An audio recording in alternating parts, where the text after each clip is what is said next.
In episode 3, Lorraine tells us a poignant family story. Judith takes us through her blooming cottage garden. And Graham reads his first lockdown poem. In between, there are short snippets of what happens in our daily meetups. Whose was the best brown ale, best brown ale, best brown ale? Whose was the best brown ale? Let's have one. I think I'm waiting here. It's a one-man show, Graham. Got all these excerpts. This isn't really my story. It belongs to my mum. My mum's 91, and we've always had a close relationship. But since the lockdown, this has become more so because we decided as a family, in order to try and keep her safe, we'd cancel her regular daytime carers, and I would step in, and the rest of the family would keep at a distance. So she has a morning carer, and then I go in the afternoon, stay with her for a while, make her evening meal, and then come home and do whatever, well, I do whatever else is needed, of course, washing or whatever. Spending this extra time with my mum, it's been really nice. And it hasn't really felt like a chore, I can honestly say that, because I suppose all my activities have come to a standstill, so time has sort of become a bit, well, it's become a bit irrelevant. So every day I go to my mum's about 3:45, just in time for the last round of Tenable. My mum likes quizzes. She watches them quite a lot. In fact, I think she watches them all day. I think she likes quizzes because it puts a lot of stuff in her head that stops her thinking about the things that worry her or the things she doesn't want to think about. When she was 10, a sister died. Her sister was 12. And they did everything together. They slept in the same bed. They shared an egg at tea time. And they used to go dancing, singing and dancing with my grandma. My grandma was a pub singer, and she used to sing round the pubs and clubs, and she'd take the two little girls with her, and they did a little dance routine, and my granddad had played the piano. But Connie died in the space of 48 hours, so it was very sudden. And they made my mum say goodbye to her sister in her coffin. I suppose they thought they were doing the right thing, and a lot of people would say, yeah, that's, you can't shield children from the realities of life and death. So anyway, we have a little routine. When I get to my mum, she'll say, put the kettle on, so I go and make a drink. And we watch Tipping Point. On a Sunday, my mum used to let me make the tea for her, my brother and myself, and we used to have chicken paste sandwiches, a tin of fruit cocktail and a tin of plum rose cream with a bit of sugar in, and one of those little box cakes, them little cakes you get from the corner shop. And I can remember, feeling so proud of myself doing this. It was like, I don't know, felt all grown up. Spending this time with my mum during the lockdown, it's been lovely. It's been really nice. Don't get me wrong. We've had our spats. It's not all sweetness and light, but on the whole, it's been a gift. It has. It's really been a gift. One of the most moving things for me was my father was looking at his hands. It was only a few days before he died, and his fingernails were really, dirty and wanted cutting. And I got a bowl of hot water, and all I did was just wash his hands and cut his fingernails. And I felt absolutely wonderful doing that. It was a really moving moment. And it made me feel at peace after he died, because I felt I'd actually done something for him that was so simple. Anyway, so that's what I did.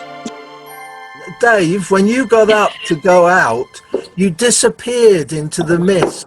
Yeah, you blended. Could we have a repeat of that, please? Because it was fascinating to see you just disappear into the mist and then come back again. Hey, I'm going. Yeah. Potter. Just watch that.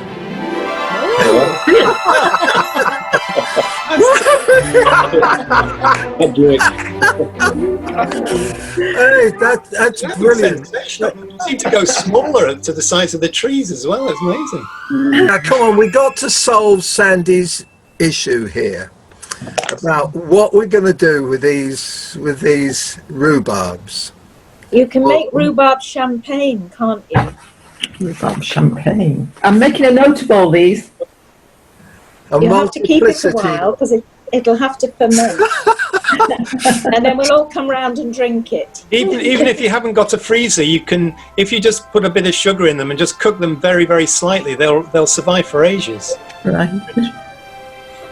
Do that again, Dave. You were coming in for landing then, weren't you? Oh, yeah, I don't know. I can't do it because the photograph. I was going to give you a picture of Scarborough North Beach from yesterday. Go on. I can't. It's in landscape, and I've got to work out how to twist it round so it's in portrait. Otherwise, it's on its side.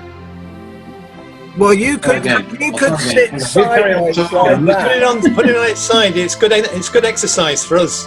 Yeah, we can all go on our sides like that. It just looks a bit weird. Standard. Carol's just sent me a message.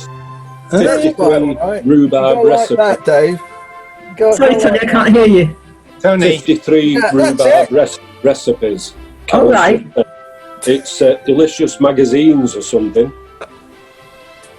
Everybody's tilting over. What's going on? Delicious magazines. I'll look it up. Thanks, Tony. Was it nice? Tony, that was very rude of us all. We were trying to orientate to Dave's picture. Oh. So that's why we were all like that. Come on, folks. Back to business. Here's Judith in her garden. This is my backyard, my lockdown solace. I rent the house. I've been here 6 years. The yard was completely derelict when I arrived. There was a corner bed here to the right. It had nothing in it whatsoever except a very ragged crocosmia in need of attention. This year I decided I might need some veg, as I thought we might be running out of food prior to lockdown. I put some potatoes in here. And I also have plastic greenhouse with my tomatoes in.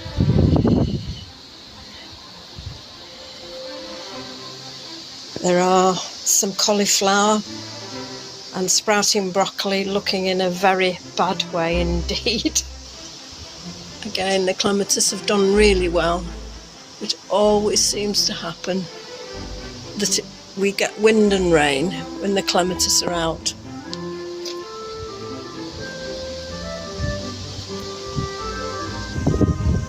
My fern does well. It always does because it's very shady on this side of the garden.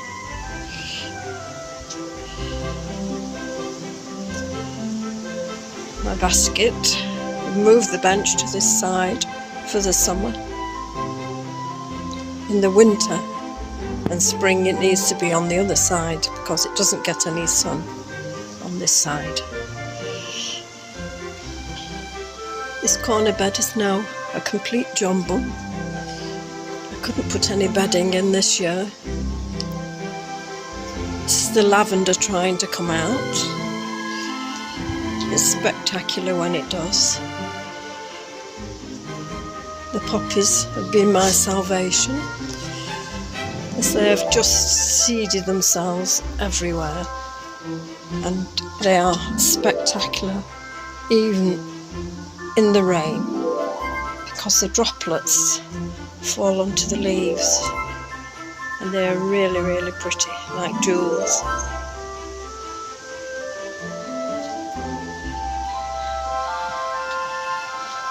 derelict yard in the rain. What's green and hairy and goes up and down?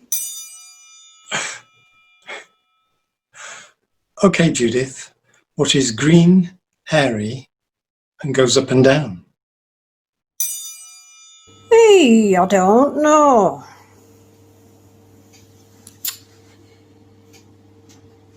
A gooseberry and a lift. Graham has written many poems over the last 6 months.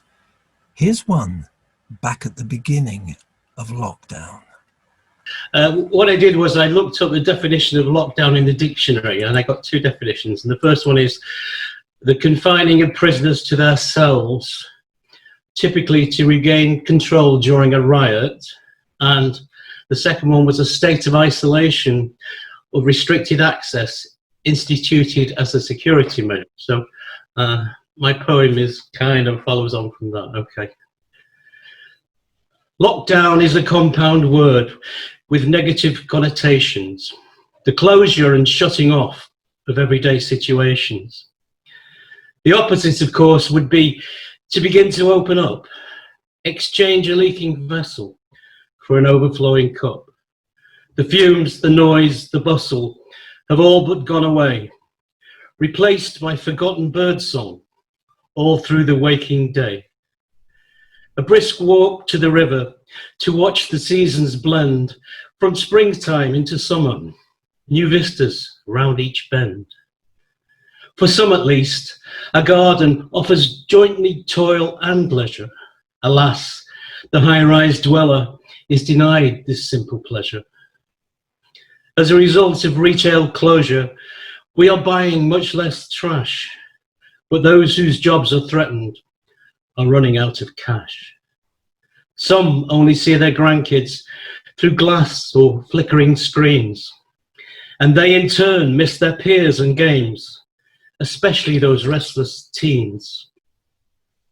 The Zooming boom has helped us all to meet more than we're used, to share our thoughts, our triumphs, our failures, and our news. We don't know where this all will end, for many tragedy struck, but we have all survived and thrived with sense and some good luck. Tomorrow is another day, as hopeful Scarlett said, so we must all look forward as we step down from our bed. Many problems still abound: climate, gender, race. Who knows, our lockdown experience might make the world a better place. Mum was going to the shops. What would you ask her not to forget?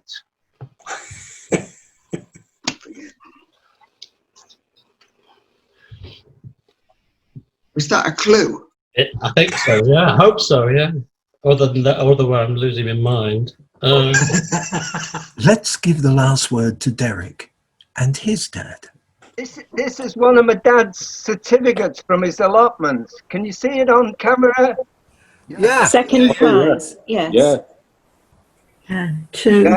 He was a bus conductor at this time, and that's the Merseyside Passenger Transport, Class 63 Cabbage, H.J. Coleman, 12th of September 1973. Brilliant. Did he only get second prize? This one, Oh, I'll put that down. can you see that one? Yeah, why did he get... Who got the first prize? Well, he had plenty of first prizes as well, but I had so many of them that I thought, you know when you're throwing things out and you think I can only keep a selection of these, and that one's onions. You're getting snooty. This is even a third prize on shallots. That's good. That's shallot. That's shallot. That's shallot. Yup, that's your lot, folks.